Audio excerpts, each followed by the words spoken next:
What you are about to hear is not motivation. It is not comfort, and it is not meant to make you feel good. It is meant to wake you up. Let me ask you something most people are terrified to face. What if the heaviness in your chest isn't because Allah forgot you, but because you are standing one step away from His answer? Think about it.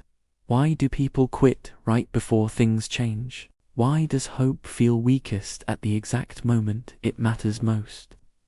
Because delay creates a dangerous illusion, and that illusion speaks softly. It whispers, nothing is happening. Your dua is unheard. Others are chosen. Maybe you are not. But illusions collapse the moment truth enters. And here is the truth no one prepared you for. Allah's silence is not absence. It is alignment.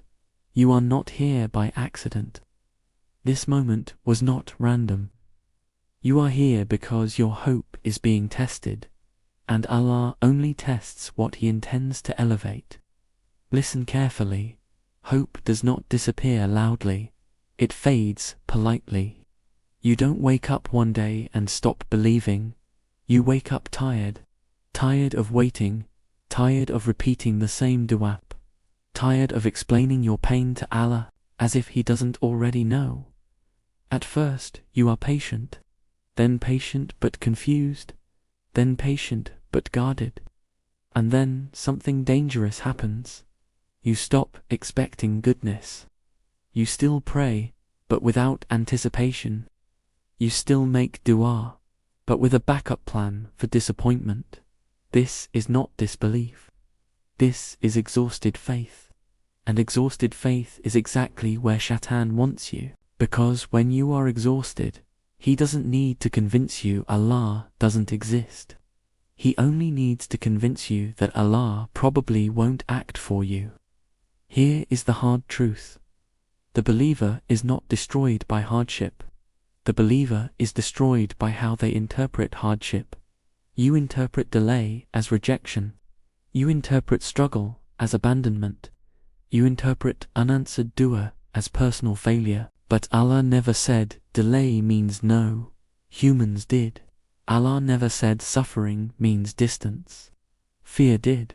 Ask yourself honestly, if Allah wanted to push you away, why are you still turning to Him? If Allah closed the door, why do you still feel pulled to knock? Because something inside you knows this is not the end. And this is where people misunderstand Allah's mercy. Silence makes humans panic. We equate silence with absence, waiting with loss, delay with denial. But Allah does not operate on human anxiety. When Allah is silent, He is not inactive, He is protective. While you replay scenarios in your mind, Allah is removing outcomes that would have destroyed your iman. While you watch others move ahead, Allah is protecting you from arriving unprepared. Have you noticed something?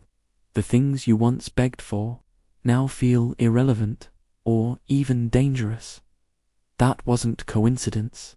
That was divine filtering.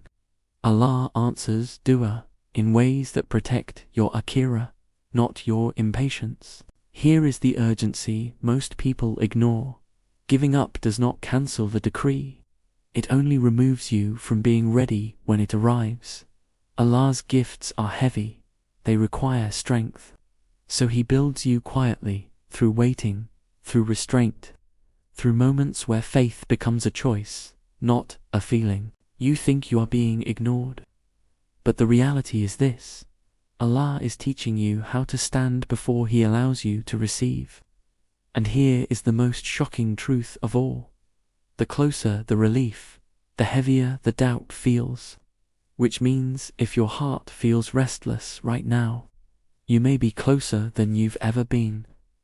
There is a stage in every believer's journey that feels heavier than pain itself. Not because the struggle is worse, but because hope feels fragile.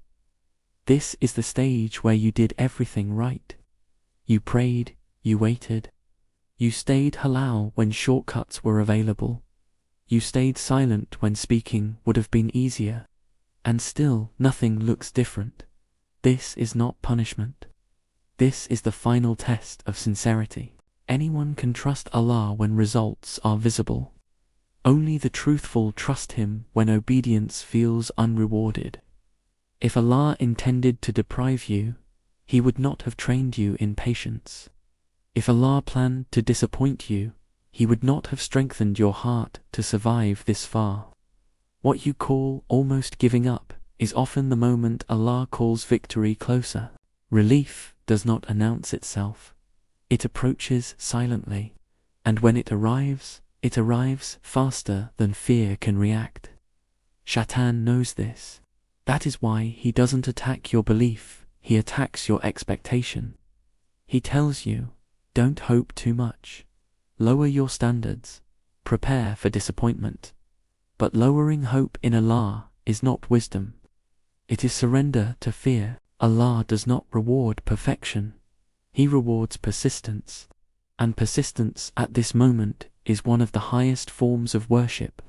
So don't lose hope, not because circumstances look better, but because Allah has never failed a promise. Your job is not to control outcomes. It is to remain connected. Pray when your heart feels quiet. Obey when motivation disappears. Trust when understanding breaks, because Allah's decree does not depend on your emotions. When Allah decides the time has come, nothing can delay it. Not people, not systems, not missed chances, not even your past mistakes. What Allah has written for you will reach you, even if the entire world stands in the way. Your waiting was not ignored. Your tears were not wasted. Your restraint was not unseen. Every moment of patience was shaping you into someone who could carry the blessing without losing Allah. The delay was not distance, it was direction. The silence was not absence, it was mercy. And the hope you almost let go of was the very thing keeping you close to Allah.